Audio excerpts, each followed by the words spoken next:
Hey, everybody. I want to take a minute to introduce Matt Bass today. Super excited to have him on. Matt is the Director of Optimization here at Anatta.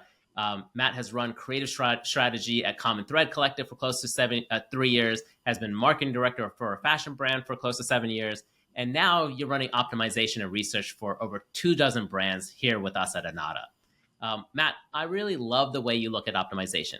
It's not CRO anymore. It's so much more. Can you tell me a little bit more about how the job has changed in the last 10 years? Yeah, absolutely. So the biggest change that I've noticed is that brands used to rely on run-of-the-mill A/B testing programs. Stacking quick wins, small wins based on best practice optimizations to just improve identified KPIs over time. Stacking small wins was the name of the game.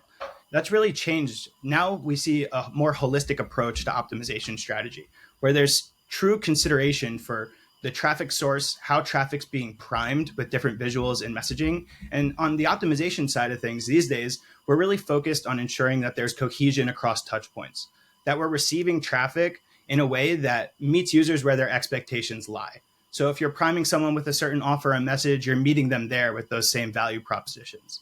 So again, it's really transformed from thinking about things as far as what's the best way of doing this, what's playing things by the book, so to speak. Now it's all about customizing that experience based on what you know about your users, the different traffic sources that they're driven to the site from, et cetera.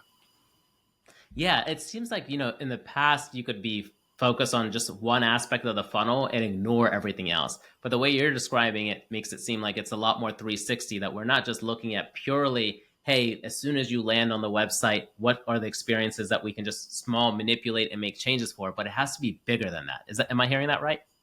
Yeah, absolutely. Back in the day, it would have been something like, oh, let's change the placement of this CTA based on what we know works. I think nowadays we're understanding that the smallest subtlety of what message users are met with in that ad that they clicked on needs to be there above the CTA. We see things with the brands that we work with where there might be a specific welcome offer for certain campaigns in their paid social structure that they really rely on. And that's where most of their spend goes. That drives a lot of the traffic to the site. And then their CTA is completely different. So, for example, we work with a brand that has a welcome offer at a specific price, and they're advertising that price on all their campaigns. And that's what's really effective for them in driving traffic. Where on the actual landing experience, that offer is nowhere to be found. There's no mention of an offer. It's a get started CTA. So we're seeing like this huge shift away from the old outdated nomenclature of like a featured tab in navigation or a get started CTA, where people just think that's what's always worked. But with how competitive the landscape is these days and how custom and curated digital experiences are, you really have to remain competitive in ensuring that there's that cohesion in messaging and even the smallest details, like I just mentioned. Yeah. And a lot of the small details, like one of the things that gets brought up during these levels of optimization is like, how do we meet best practices? And this word best practices kind of gets thrown around a lot. You and I have worked and done a lot of work with a company called Baymard. It's a company out of Denmark. They've done all this crazy research. When I say crazy research, I think it's like hundreds of thousands of hours of research into e-commerce. How do we use their research to help brands? And what's the difference between that versus, best practices? For sure. I think that's more of like the outline, the framework for thinking about best practice optimizations, right? There are certain things like ADA compliance that we have to take into consideration, or even what the best way is to frame something based on what users are used to. We work with another client who has a random or their own branded terminology within their navigation because they're trying to be innovative or build their own sort of brand identity through their digital experience, which I have a deep appreciation for. Trust me, we work with a lot of brands where we really have to ensure that we're translating their aesthetic, their image, their tonality to the digital experience. But in that case, you're kind of abandoning what the user looks for in a navigation experience in terms of familiarity and expectations, right? If a user is going to a navigation, they're looking for a shop all. There should be some sort of shop terminology. If you want to use something like a get yours or start today, it's nuanced, but it's really important because, again, Baymard guidelines would recommend that you meet users with familiar terms to help facilitate the behavior that they're trying to exhibit. Yeah, and I feel like what we've talked about in the past too around like Baymard and heuristics is like it's more best practices of the sense of like helping somebody from a usability standpoint. If they already know what that term means, like you're saying, then it lets them be familiar with it. And because they're familiar with it, they don't have any trust issues. They don't have any form of thing of like, how do I get to the next stage? They just flow with it. But when you serve them something that's completely unique or different, it kind of pauses them a little bit and says like, wait, what am I supposed to be doing here? And that's where we don't want to be.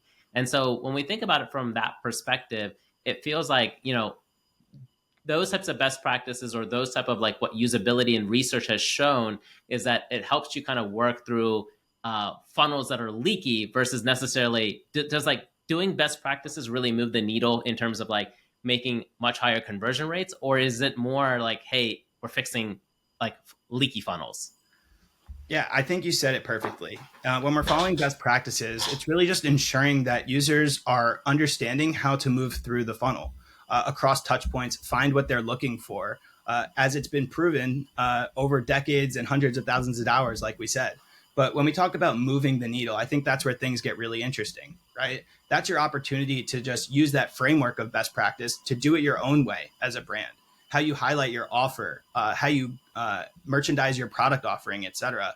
That's really the gray area for innovation, where it's not really a best practice. There's upward potential for where you could take it next. You could be an industry leader by the way that you change your terminology. So while some brands are taking those chances in certain areas, we might advise against that because of how many hours of research prove that it should be done a certain way. And to your point, that's really about guiding users where they're trying to go, bringing users to a conversion experience in most cases, right? If you're trying to get someone to buy something, you should be guiding them with terminology or dangling a carrot of an offer like we just talked about. I think stuff like that is really important for getting users to a conversion experience. And then how you merchandise your products or help people browse your product selection is where there's that opportunity for needle moving impact, where we would recommend something like an experimentation program that's not really built off the premise of following best practices, changing CTA placements, but really taking a bigger swing at, hey, how could we do this different than everyone else? We might follow the framework of what's been proven to work in Baymard guidelines or something, or Nielsen Norman or something to that nature. But it's really about framing your offer in a way that positions you differently in the competition, in the competitive landscape, and helps take your digital experience from what might be considered, more antiquated, like we just mentioned, a featured tab in a navigation. That doesn't necessarily tell users or give them a scent of what's on the other side of that click. And that's where things can get really interesting, is if you start trying to test new exciting things to help guide users towards different conversion experiences and prime them with different incentives along the way. Yeah, so let's dig a little bit more into that, Matt, because one of the things like I see is like we you just brought up testing and like being able to set up a testing program, and what taking big swings. And one of the things I've learned, and having been in the space for 12 years and running huge CRO programs, is the big thing was you launch as many tests as possible because you're trying to find a needle in a haystack, and the more tests you run, the higher your probability becomes of finding the thing that moves the needle. But after having done this for so long, the question to you, based on your experience, is does mass testing even work? And if it does, who does it work for? It's a great question. And I do think there are some businesses that are stuck in an older framework where they can do quick wins and find success based on best practices.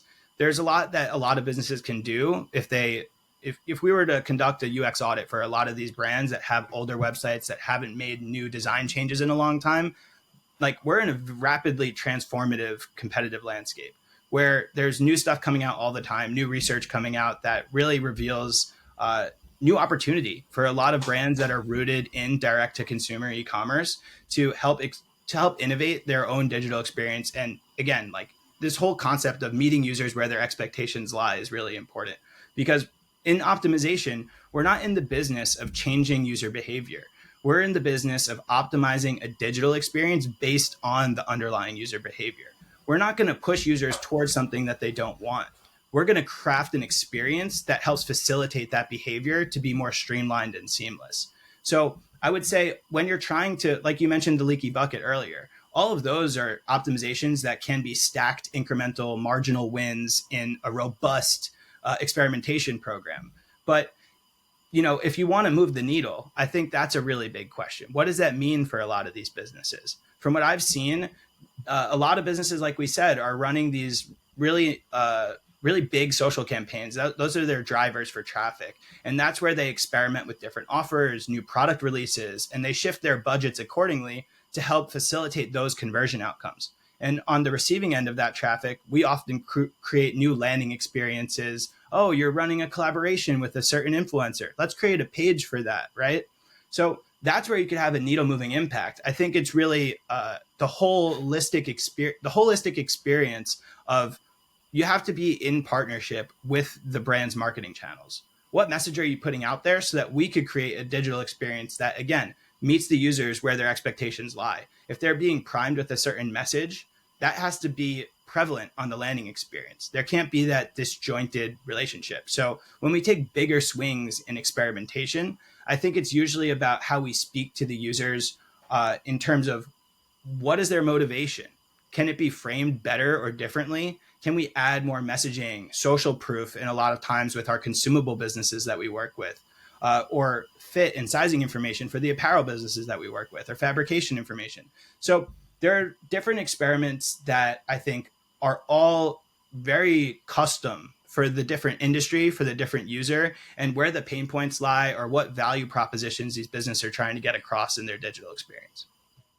Yeah, so if I'm summarizing you correctly, it's not just around like making small iterative changes on a page and thinking that that's going to somehow move the needle, but it's actually about building complete end-to-end experiences because we're doing so much testing on the creative side, on like, let's say the paid media side, or email or anything else. But then when they actually land on the site experience, we're not doing enough. We're just making small little incremental changes, and those really don't move the needle. What does move the needle is thinking about, how do we create a unique, segmented or personalized experience that we can for that specific audience, and think through that whole process versus just, hey, let's change the title to something, or let's make the CTA color change. Am I hearing that correctly?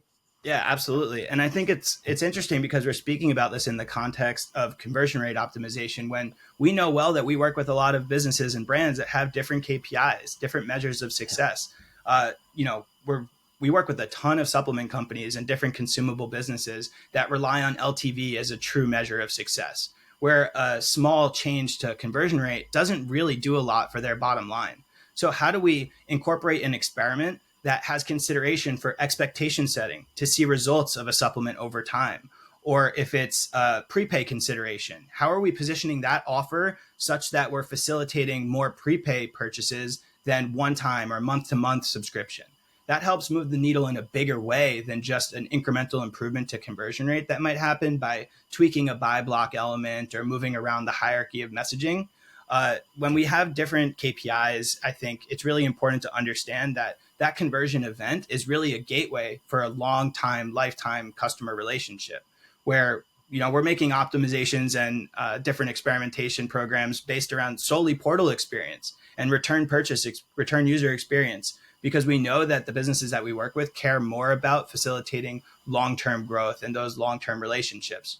And things get interesting there too, because we're not just trying to convert users, we're trying to build relationships. And in those relationships, in different portal experiences, we've done things that are around creating non-transactional value to keep people retained over time, right? How do I engage with, whether it's a consultation with a specialist of the brand representative, or if there's content modules that they want to incorporate, educational content to help them with the training regimen or something. There's a lot that you could do that isn't just, hey, let's get people to buy this here now, that really impacts the bottom line for a lot of the businesses we work with. So I think consideration for KPI is something that can completely change the trajectory of what would have been just a standard CRO program. Yeah. And that makes a lot of sense. I guess my follow-up to that is, like, when you're running the traditional CRO program and you're running tests, like, are all optimization teams running ROI positive in your mind, or can they sometimes come out ROI negative? I think they could definitely come out ROI negative. I think it it takes a deep understanding of what type of program they're running. I know a lot of people are Yeah. running lean programs right now, to your point earlier, that are really based on speed. How many tests Yeah. can we run to find that needle in the haystack? And I think that's a futile effort, because even recognizing how fast the landscape changes, how seasonality impacts these businesses, and how their offer strategy changes top of funnel as well. We know that just by running these small little nimble programs, they're probably going to be spending more money running all these tests before they even realize the results. And most of our most Mm. impactful wins have been on a bigger scale. It's been taking the chance, and we still run a very competitively high paced experimentation program here. Like, our optimization efforts are really rooted in that integration with top of funnel strategy. And that's what makes them so successful, not just in terms of running really fast pace, but also in terms of realizing a bigger impact. I think that's what makes a difference between what we do and what other more lean, fast paced, high velocity programs do. We could come up with a bunch of ideas, but what we do here Yeah. is really prioritize based on those underlying business KPIs. And from what we've seen working with the businesses that we work with, it has such a bigger impact that goes beyond a tenth of a percent increase to conversion rate over a 6-week period. It has ripple effects across the user experience, across the journey, that doesn't just impact that immediate conversion. It impacts them 2-3 months later, a year later, where because of the expectations that were set in that conversion experience, that's why they've been retained so long as a user. So I think that's what could make a bigger difference in terms of, what a high velocity, fast paced, iterative testing program looks like, and one that takes Yeah. into consideration holistic user experience. Yeah, if we look at like the balance sheet, Matt, of like high velocity programs that like have incremental improvements to conversion rate, let's say the conversion rate goes up by 1%, like, so like, meaning if it was at 3%, it goes to like 3.01% or something lower than that. And like it goes up in 3.03%. Did that one win that we got, okay, we got that up a little bit, justify the cost of the designer who helped put that test together, the developer who who built it, the analyst who checked the data on it and put it into like Optimizely or any conversion.com or anybody else into that. And then after you like do all of that, okay, great, I got that win. Here's my short-term cost, but I get a long-term win on it. But the flip side of that, Matt, I feel like, and you and I have talked about it, is what about all the tests that you lost? So every test that you lost, what about the losses that you had to that traffic that might have purchased, but now you just kind of screwed up that purchase and now you're getting a negative conversion rate? And so does the negatives add up to the positives? Because from the stats I've seen and the stats that you and I have run, there's more tests you're going to lose than win when you're running a high velocity program. You're not really like the averages don't work in your favor when you're running. If you're only getting incremental wins. If you get a large win, the idea is that large win offsets all the smaller losses you've had. But if you've never gotten that large win and you're running this incremental program and you're only seeing small incremental wins, but the majority of his losses, the overall program seems like it's a negative ROI, right? Yeah, if anything, it's a wash, like on the positive Yeah. side. I would say, generally speaking, uh, it's not going to pay off in the long term. And a lot of what we just said is what makes a difference for flipping that narrative. It's not the Yeah. small, little best practice optimizations that are going to make a difference. If anything, that, like you just mentioned, that marginal percentage increase that you see is just going to get you to a place where you're breaking even on that investment you put in. And because you're Yeah. just trying to make optimizations that are rooted in best practice, you're not learning about your users along the way. That's another thing that really differentiates the work we do, is that the tests that we run, the hypotheses that we put forth and that we test and try to validate, are really rooted in understanding your users. And those sort of insights could have implications for beyond whether they're converting there or not. As we know, the number one motivation for users to purchase is value, right? And a lot Yeah. of businesses and brands are not changing their offers. They have tried and true offers. So the work that we could do around how to message that offer, we do a lot of strategy around pricing psychology, even because the offer is not changing, but the way you position it could change everything. So I think there's a lot that could be said for taking those chances, because you could still run a relatively high speed, robust experimentation program that is more informed and more strategic than what a lot of businesses are running, where they're not really getting that return on their investment. I think the learnings Yeah. themselves, it's a big testament to UX research and the work that we've done historically here at Anatta. I think the more you learn about the users, the more that you're going to be able to apply that to the design work, right? And how you meet users with re-engagement flows, their subscription communication and stuff like that. So I think the learnings are really important for, again, ensuring holistic user experience. It's not just consideration for where the users are coming from, that traffic source. It's consideration for what they're going to be going through after they take the product at home, or after their first month subscribed. Are they seeing results? Is it worth believing in the company? We're going through a digital transformation for a huge skincare brand, right? And one of the biggest things is that they don't properly set expectations for their users. When are you going to see results? So they see a ton of churn. They see a ton of churn at that first month because you're not seeing your results, and it's not communicated that you need to see results after that first month. So I think there's something to be said about brands that aren't communicating to a user with the expectation that they're going to keep them long term. And experimentation in general can't just be focused on that immediate conversion experience. That's what's going to get you that marginal percentage increase if you're focused on best practices and looking at what's always worked. But if you're trying to innovate with where things are going and what we've noticed across the clients that we work with, I think it really takes a consideration for the user experience and the relationship between brand and consumer beyond that conversion. So, Yeah. yeah. And we talk about big swings. Like I'm a big baseball fan, and like I think about like the Shohei Otanis, the Juan Sotos, the Bryce Harpers, these guys who like hit massive home runs and like get your average for your team up a huge amount. And like we're looking for big swings, and I think the whole reality of the big swings part is because it raises the average or raises the conversion rate by a lot because you're doing a big thing, but it requires a big change too. It's not a small little thing that you change here and there, but it's like a reimagining sometimes of a certain flow, or just like a whole different take. And sometimes it's that, and sometimes it's like looking at the right aspect of your funnel. Sometimes we're looking so much at just like, what can we do on the checkout and what can we do on the cart? Great, we've done a lot of stuff on cart and checkout, but what about all the other areas? Like what about upwards on the funnel, right? And so, what are the other areas that, like, how far up the funnel should you be going? And how do you even look to see like, hey, this is an area we should focus our energy on, because so much of our time always gets spent on cart, checkout, PDP. And it can't just be that. There's so much more than just those 3 pages that do influence the user's trajectory going through the funnel. Yeah, I think this is a great topic here, because you're talking about people that optimize for checkout and cart. It's such a high intent user where those are really easy wins. Your user's already at the finish line. You're barely nudging them over it. I think it's really important to think about what it takes for a big swing to be successful. And it's a lot of what we talked about, right? It's understanding the user and their intent before they even get to the site.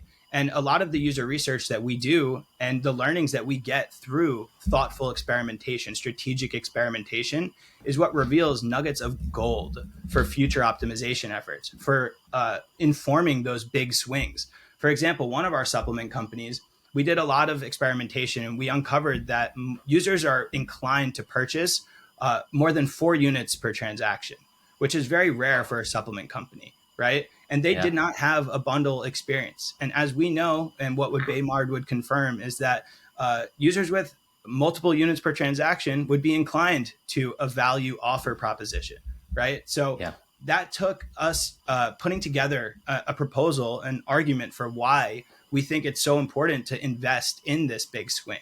And when we did, it paid off astronomically. And it has those sort of upstream implications, like you were mentioning, where they weren't advertising on a value proposition before, pre-click. They weren't telling users, hey, buy more, save more, or bundle and save, which is the terminology that we know resonates with so many value-driven users. Again, value is the number one motivation for users. If you have this sort of intelligence that you gather through thoughtful strategic experimentation, through UX research, you better understand what your users' expectations are, how you could better transform your digital experience to meet them with an experience that facilitates the conversion experience that they want. And I think that was transformational for their business, because again, their average order value went up, their units per transaction went up even more because we leveraged pricing psychology to push users towards higher order thresholds as well. So if you think about it that way, it's not just giving the users what they want, it's giving you a vehicle to help manipulate your average order value, your average units per transaction, to push them towards a higher threshold. We see this really common with free shipping thresholds. If there's a brand that knows that their average order value is $90, they often push their free shipping threshold 100 plus, right? To try to get people to add that one other item to their order. So I think if you translate that sort of psychology to strategy in how you approach your UX design and how you approach optimization strategy in general, there's going to be big swings that pay off, that can pay for your entire experimentation program for the whole year, as we've seen. So I think that's the difference between running a really robust, high velocity experimentation program and one that's really informed, methodical, and strategic. Yeah, because you're finding these kind of areas of opportunity that have a huge swing, like meaning you making the example you said by offering a four product bundle versus what they previously were doing.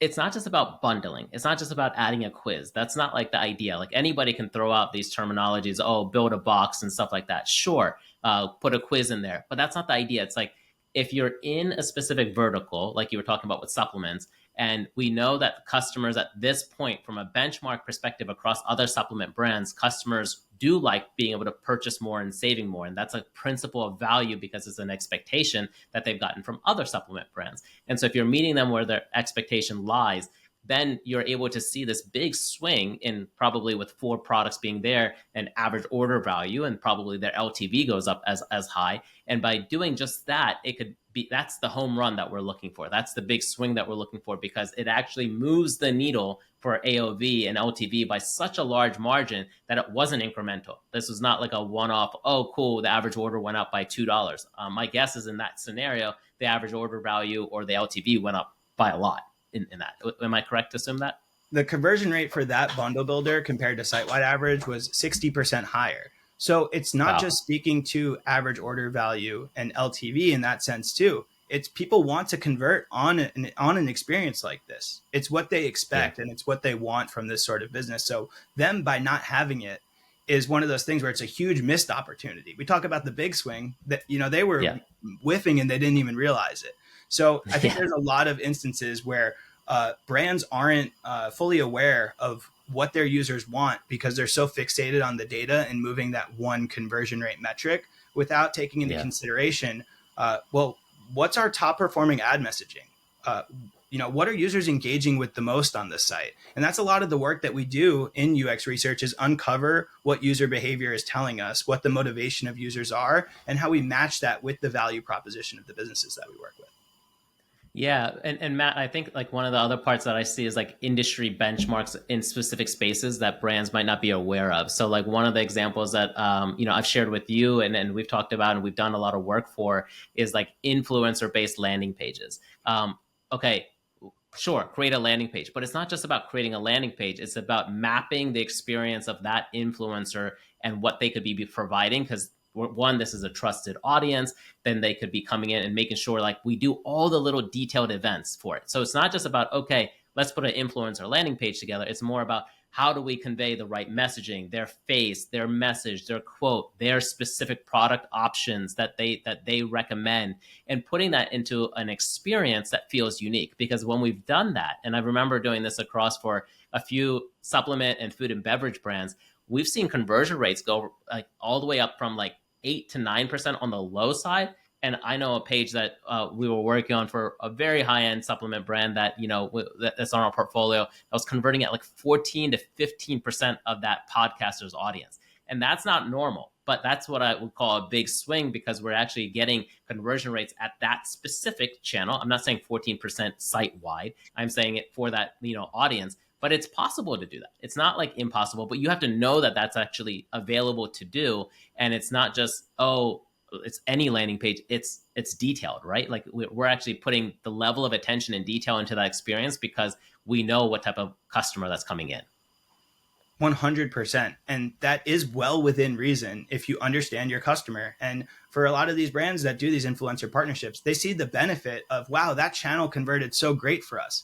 they didn't even change their landing experience half of the time to help facilitate that conversion based on what they know about that influencer and their audience. So, we're working on some testimonials right now for a supplement company that we work with that incorporate athlete landing pages. And there's athletes for different verticals, and there's supplements for different verticals for different niches, right? There's different recovery athletes and there are different marathon athletes or whatever. So by crafting a landing experience that really incorporates that sort of ethos of the brand being multifaceted, of that athlete's niche being relevant for a specific product category, I think that's a huge difference maker, where we see that there's a lot more alignment between the sort of user base that's being driven to the landing page and their appetite to purchase. So absolutely, we see way higher conversion rates where you're being really methodical and crafting a landing experience that focuses on everything that you know about the traffic that you're driving there. Yeah, and I think that the nuance here is that, like, for brands, they have to understand like what benchmarks are there in that space. So like landing pages can convert up to 14%. It's not like that should be an area where they can have set some expectations. But and if their page is converting at 0.5% or 3%, they might think that's good because at 3%, it's better than their cold audience. But is that 3% really the right place? Or if they knew that it could be up to 14%, this is the area to target. Stop looking at your cart and your checkout and your product page. Those are not the places you're going to get the most bang and the most ROI. You're going to get it from a specific channel that if you know that the industry can do this in this specific channel, go put your money and attention there. Stop looking at trying to change the color of your CTA. It's not going to move anywhere. Focus here. But to be able to find that, we have to know what's actually options for various channels. So if we're thinking about Instagram and Facebook audiences, okay, we know there's a benchmark for cold audience traffic that we could be going towards, but take all the other ones, email and other things. What could that be converting at? And if you create the right funnels, this can convert at much higher rate. So instead of just trying to, again, making small changes here and there, why not look at that full funnel and actually optimize that entire funnel to get some much better numbers? And that's what I love about like our work here at Anatta, is that we get to like do that work by researching and having access to 25, 30 plus brands and our historical of hundreds of brands that we've worked with. We kind of see what these benchmarks look like and what's achievable. And when we know it's achievable, we don't stop at like a measly 3 or 4% on a conversion rate. We're like, oh, let's go for like 10%. Because if we can hit that, man, this can like be millions of dollars in return for this brand. And then it makes this ROI from them spending $50,000 or $100,000 with us, but getting a $4 million return on it. That's a no-brainer, right? And that's what I love about it. So last question to you, Matt, before we wrap up today is, where do you think optimization strategies will look like in the next year and 5 years? What are you most looking forward to seeing happen? And what do you think is going to happen in this space? Yeah, that's a great question. I think it's aligned with everything that we talked about. It starts with understanding your users, understanding where your ad dollars are going and how that's translating to efficient traffic. I think digital experiences in general are going to lean towards more customization, more personalization, like we said, based on what you know about your users. I don't think it's going to be just targeting your target audience as much. I think a lot of the smartest brands are realizing that they need to diversify their acquisition channels. And in doing so, they're targeting different types of customers that have different interests, and that can be reflected in your digital experience. So I think we're leaning towards a time where there's going to be a lot more innovation in how offers are presented, how they're crafted and curated to be more tailored to users based on what their expectations are. So we're already seeing that with some of these bundle experiences like we talked about, with more thoughtful quiz experiences that are moving away from even being called quizzes.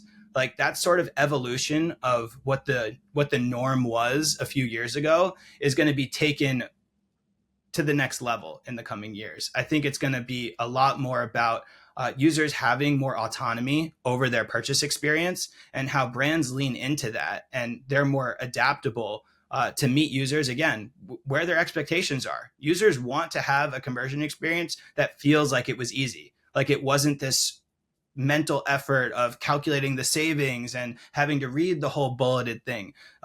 Information being communicated in more seamless, streamlined ways. We're already seeing that with the incorporation of more video content into the pages that we work on. So I do think in general, the innovation is going to be towards experiences that feel fun to shop and they're more crafted and personal for users, where it feels like it's what they want. They're coming from social experiences most of the time where they're watching an influencer video. They want to land on a page where it feels like an influencer video, like, oh, this is the person that I follow. They're talking about this great welcome offer that's specific for me because I'm someone who likes X. So I think we're going to lean towards more cohesion across traffic sources, landing experiences, and there's going to be a lot more personalization and less sort of, this is the way things are. You could do these small optimizations to see a small percentage win in your conversion rate. I think there's going to be consideration for months, years down the line, and the brands that lean into that are the ones that are going to win. So I'm looking forward to being a part of that transformation. I know you are too.